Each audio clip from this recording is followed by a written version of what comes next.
Israel Hamas के बाद अब हिजबुल्लाह के साथ भी जंग की तैयारी कर रहा है। इजराइल के नेताओं ने अब खुले तौर पर धमकी भी देनी शुरू कर दी है। जब से इजराइल हमास युद्ध शुरू हुआ है तब से हिजबुल्लाह ने भी अपनी टांग अड़ा रखी है। हिजबुल्लाह लड़ाकों ने लगातार बमबारी कर इजराइल की नाक में दम कर रखा है। हिजबुल्लाह के ताबड़तोड़ हमलों से इजराइल कई मोर्चों पर युद्ध लड़ने को मजबूर हुआ है। ऐसा माना जाता है कि ईरान के बूने प्रॉक्सी वॉर वाले जाल में इजराइल फंस गया है। यही वजह है कि हिजबुल्लाह के हमलों से त्रस्त हो चुके इजराइल ने अब लेबनान पर सीधा युद्ध थोपने की धमकी दे डाली है। हालांकि इस बात से इजराइल भी वाकिफ है कि अगर एक साथ दूसरा युद्ध शुरू होता है तो इसका दुष्परिणाम उसे भी झेलने के लिए तैयार रहना पड़ेगा।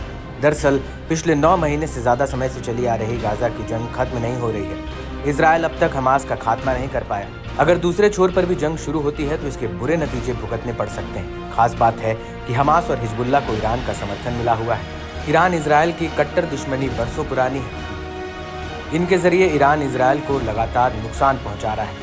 हिजबुल्लाह हमास के मुकाबले कई गुना ताकतवर है। इस समूह के पास मिसाइल और रॉकेट्स का बड़ा जखीरा होने के साथ साथ अपनी मजबूत इंटेलिजेंस यूनिट भी है। हिजबुल्लाह की ताकत का अंदाजा इस बात से लगाया जा सकता है कि उसे कई अरब देशों को एक साथ हराने वाले इजराइल को 2006 की जंग में अकेले ही बुरी तरह हरा दिया था। हिजबुल्लाह ने अपनी ताकत को लगातार बढ़ाया है। 2006 में इजराइल को हराने के बाद लेबनान की जनता के बीच उसकी अहमियत बढ़ी है। हिजबुल्लाह महज मिलिशिया ग्रुप ना रहकर अब लेबनान का बड़ा पॉलिटिकल ग्रुप भी है। लेबनान की नीतियों में अपना दखल रखता है।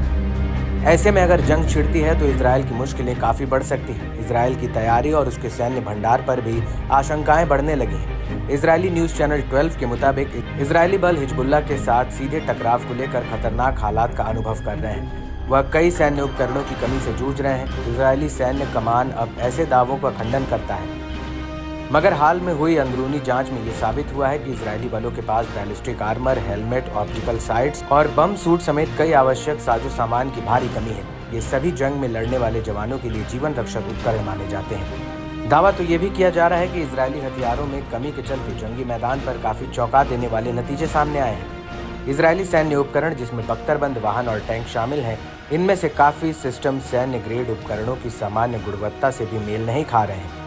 इजरायली अखबार मारीफ की रिपोर्ट में इजरायली बख्तरबंद बलों को हुए नुकसान के बारे में डरावना आंकड़ा जारी किया है।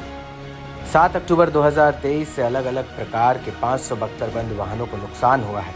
ऐसे में हिजबुल्लाह की सटीक गाइडेड युद्ध सामग्री, टैंक रोधी मिसाइलों की लंबी सीरीज और उन्नत लड़ाकों की इंजीनियरिंग क्षमता इजराइल के लिए बड़ा खतरा बन सकती है।